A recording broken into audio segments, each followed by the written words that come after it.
Hello and welcome. Welcome back sa inyong lahat dito mga collective. Mga kapatid, kamusta kayong lahat dito?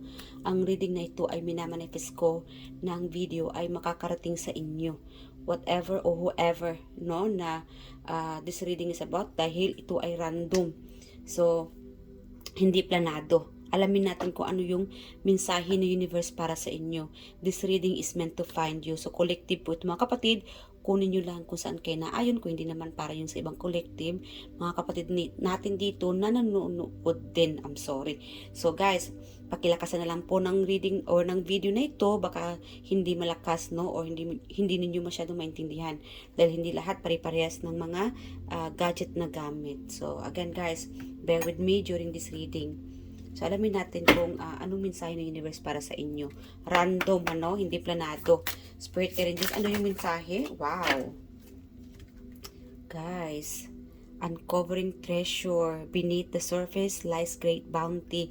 So, guys, wait and see. Dahil meron magbubukas na opportunity para sa inyo.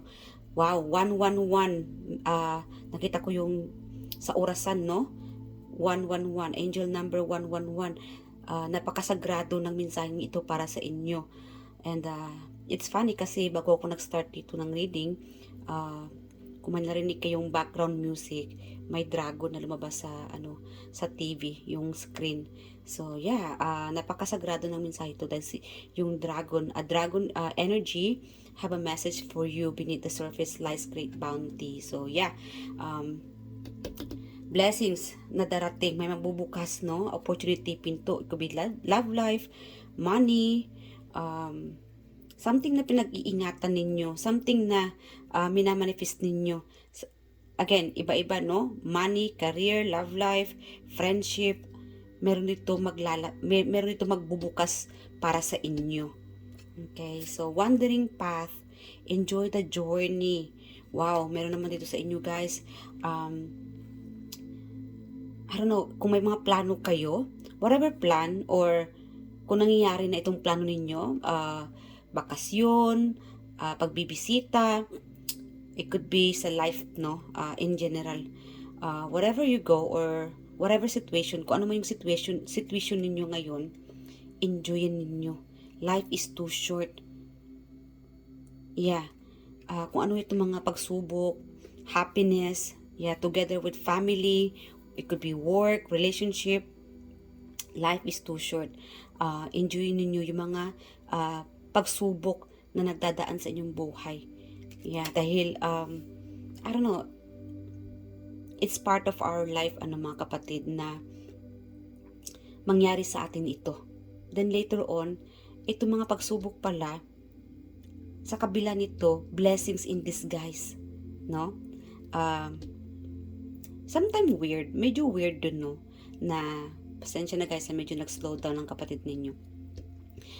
Sabihin natin as example, no, nag-cheat ang partner ninyo, and then yes, may mga malaking dagok iyon sa inyong buhay.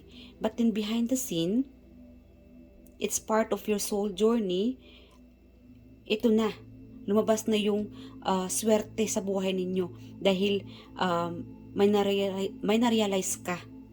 May nakilala ka, may bago ka nakilala, way better than your past person, past experience. So again, the universe wants you to enjoy every step, no? Yeah.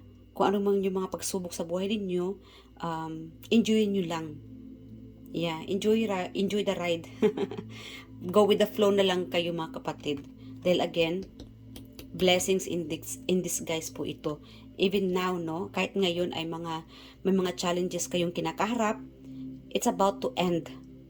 Matatapos ito. Dahil after the rain, you'll be facing or seeing the rainbow in the sky.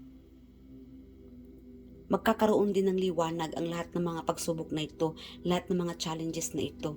Wow, napakamagandang mensahe ng universe ang ibinahagi para sa inyo. You need to hear this message. Someone here specifically na gulong-gulo ang isipan, siguro parang nasa darkness of the soul, I don't know, something like that, na naghihirap ka. Hindi mo alam kung anong gagawin mo. I think the universe wants you to write it down. Isulat ninyo mga kapatid, yung mga minamanifest mo, itong plano mo. Kung ano yung gusto mo sa buhay. Because soon, whatever you're making a plan, minamanifest mo, sinusulat mo, lalabas na ito. Magbubukas na. May magbubukas na opportunity, pinto, daan para sa iyong success, daan para mag-success itong minamanifest mo, pinapangarap mo. Dahil deserve mo ito. Sa haba-haba ng daan na na-experience mo, you deserve to receive these blessings, the reward. Wow. Joy and delight. Open your heart to joy. Again, malakas dito, enjoy. And enjoyin nyo lang bawat minuto, bawat oras. Whatever na situation na kinakaharap mo ngayon.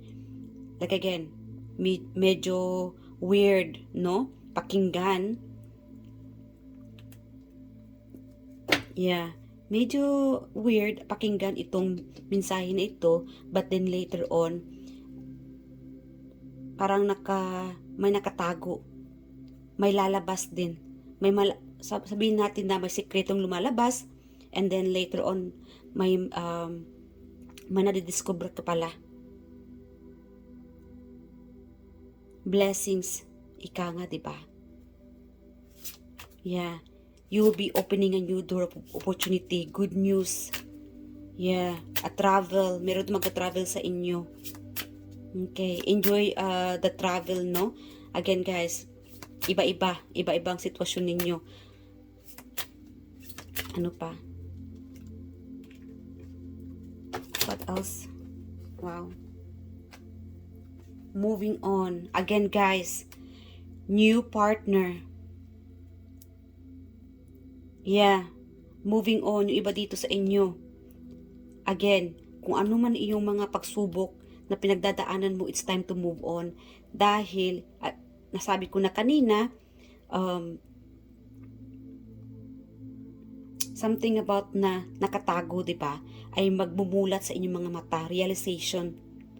Pag once na fully healed ka na, let's just say, somebody stab you behind your back. Pag once na nakapag-move on ka na, something is coming, an opportunity. Hindi lahat na nag-e-end sa buhay mo ay wala na, tapos na. Again, moving on, endings that bring healthy beginnings. May nag-e-end, may new beginning. You have to believe that everything is happening. There's a reason. May rason sa universe kung bakit nangyari ito sa inyo. You just have to trust and believe. Kasi pagka naniniwala ka sa Panginoon, something big, positivity, healing, magkatotoo ito. You deserve to receive this treasure. Whatever you treasured. Partner, anak, kung may anak ka, family, your journey. Yeah. Again, guys, may magandang mensahe sa universe dito sa iyong pinagdadaanan. Kasi sa lahat ng pagdadaanan mo, malapit ka na makakarating sa an ending. Positive ending. A reward. New partner. May magbubuntis dito. It could be a baby girl. You just have to believe and pray. Kasi deserve mo ito. You just have to stay balanced, strong, magpakatatag ka, and move on. Huwag mo nang balikan pang mga nakaraan. Kasi dito, tuloy-tuloy ka lang. Ito yung daanan. Kung ano man yung dagok na pinagdadaanan mo, huwag mo nang lingunan pang nakaraan. Mga taong nananakit sa'yo, mga cheaters, no? O kung ano pa. Tuloy-tuloy lang sa paglakad. Dahil kung ano man tong pinagdadaanan mo, it's part of life. Just enjoy. Enjoy the ride. Ika nga, diba? Dahil meron dito magbubukas. A gift, surprise. realization. Again, journey by moonlight, believe in magic. Wow. Meron dito talaga mga kapatid. Paparating ka na doon sa tuktok. Itong minamanifest mo, itong hinihiling mo, malapit na. You are heading towards, no? Ikaw ay papupunta, malapit na sa finish line. Mag-i-end dito. Positivity. An ending of sorrow. Itong mga kalungkutan, mga challenges, yung mga iyakan, emotional imbalance, mag-i-end na rin. There is a breaking through. Yeah. Just hold on. Hold on tight. Huwag kayong bibitaw. Manalangin kayo palagi. Dahil sa kabila ng lahat, there's a new beginning. You will see the light, happiness. Wow, napaka-positibo ng mensahe para sa inyo. Ano pa? Wow, meron pa. Reaching your destination. Again guys, malapit na. Malapit mo nang ma-reach out yung destination mo. Your light is shining brightly. Huwag mong hayaan ang problema, to ruin you. Ruin your plan. Masira ang iyong mga plano. Ma-down ka. Again, it's part of your soul journey. It's part of life na may mga ups and down, no? Pababa ng pababa, no? You might be going down, then soon you're going up again. Bilog ang mundo. Again guys, may magbukas, malapit na ito. Alamin natin kung kailan ito magbubukas para sa inyo. May mag-i-end, may new beginning. Sa may mga nag-i-end na relationship, marami pang iba. May paparating. You will be meeting this new person. Yung ending, yung nag-i-end sa inyo, may new beginning. Dahil mas maganda pa. The treasure.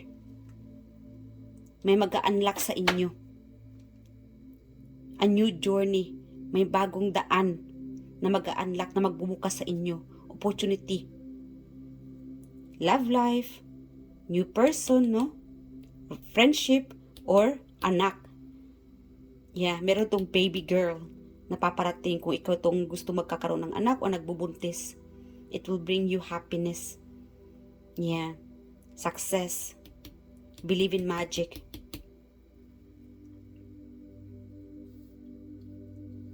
Yeah, minsan medyo weird, no, ang pangyayari sa buhay natin, and then later on realize, ma-realize natin na wow, napaka powerful talaga ng universe. Biruin mo nga naman, noon puro tinapay lang kinakain ko. 3 times a day tinapay. Ngayon lahat ng gusto kong kainin, makakain ko na. Ang ganda na ng buhay ko. Ang laki na ng pinagbago ng buhay ko. You can look back, no? Pwede naman i-look back mo yung mga nakaraan para ma-realize mo kung gaano ka kaswerte sa buhay. Kasi may mga iba din siguro na puro na lang reklamo.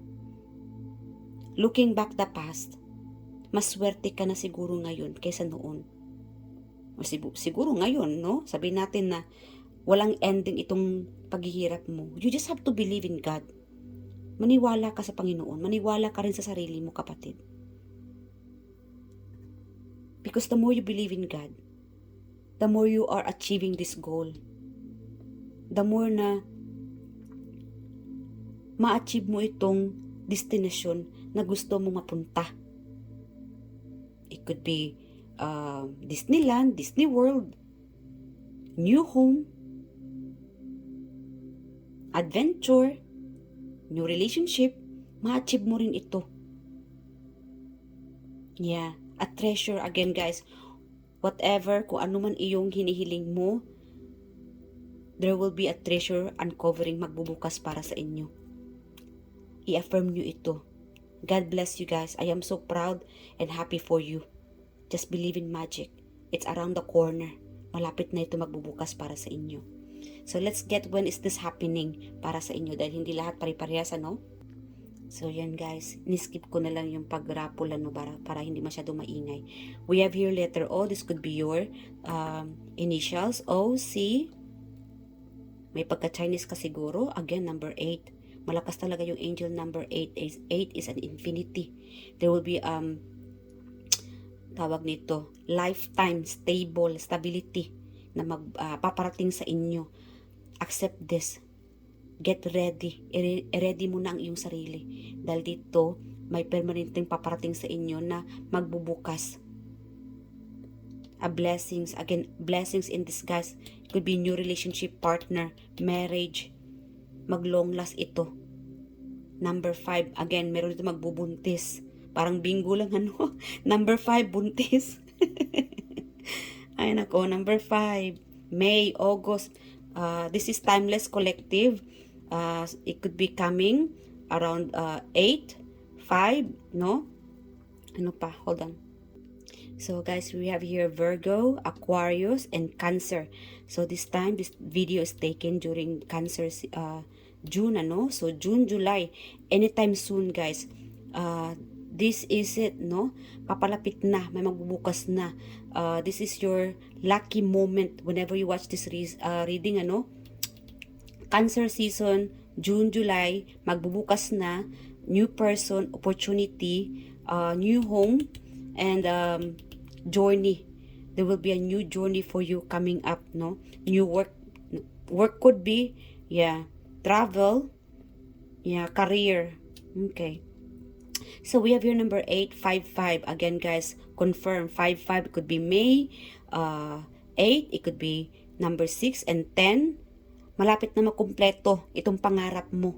Yeah, may mag-e-end din dito. Meron namang new beginning, ano? So, do not be afraid and stay strong. Huwag kayong magpapaka lulong sa